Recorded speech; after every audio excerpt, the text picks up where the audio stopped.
Embalming Mr. Jones, Meaning Questions by Kenzie Way, Evan Richardson, and Lee Haig. What is the purpose of embalming and restoration? What is embalming? Embalming is meant to temporarily preserve the body of a deceased individual. The intention is usually to make the deceased suitable for public or private viewing as part of the funeral ceremony, or to keep an individual preserved for medical purposes. What is the overall purpose of embalming according to Mitford? According to Jessica Mitford, the act of embalming is an opportunity for a deceased individual to be remembered. It is also an attempt for friends and family to have an attitude of healthy repose. In paragraph 14, Mitford states that our customs require the presentation of our dead in the semblance of normality, despite there being no laws or religious beliefs backing the claim. Why do Americans know so little about embalming? Mitford explains in the excerpt from Embalming Mr. Jones that Americans know so little about a process that they are paying hundreds of millions of dollars for each year. If a body is given to a funeral establishment and the family doesn't specify otherwise, it is implied that permission is given to embalm the body. If morticians neglect to even get permission, Americans do not feel the need to ask about the subject. Mitford concludes that even if Americans had the gut to find out what really happens in embalming, the proper sources are not permitted to the public eye. Does Mitford blame Americans themselves, the funeral industry, or both? At first, Mitford implies that the funeral industry should be blamed for this lack of knowledge on such a gruesome topic. She does this by saying that in an era of such a technologically advancing world and how easy it is to come by any information, it is surprising that there are no books in any libraries, videos, documentaries, or even just simply information on the process of embalming.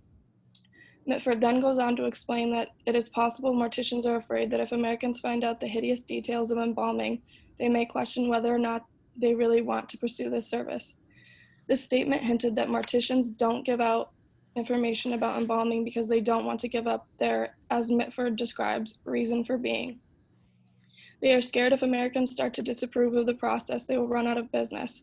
However, the blame then seems to shift to Americans themselves.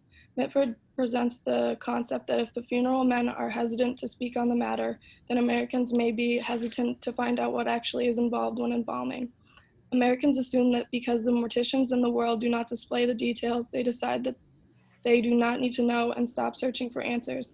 Mitford blames both the funeral industry and Americans themselves for the absence of this service's common knowledge.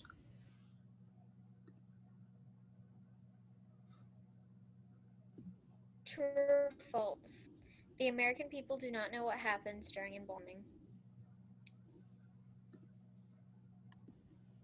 This is true. Businesses are scared that if they share details of the process, they will lose customers. This is also true.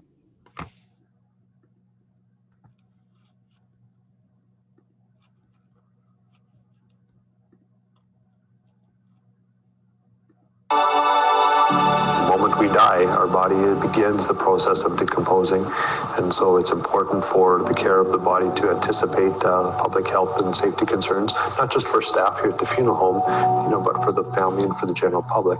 Embalming isn't always necessary, and everyone has the option to say no or yes to embalming, but there are certain cases where a death occurs and it might not be sanitary, or it might not be safe for family members or the public to view and be able to touch the body without embalming. Embalming is actually a procedure which does three things. It preserves, it restores, and it disinfects. It's not a very invasive procedure that does allow chemicals, not very harsh chemicals, but a chemical mixture into the body.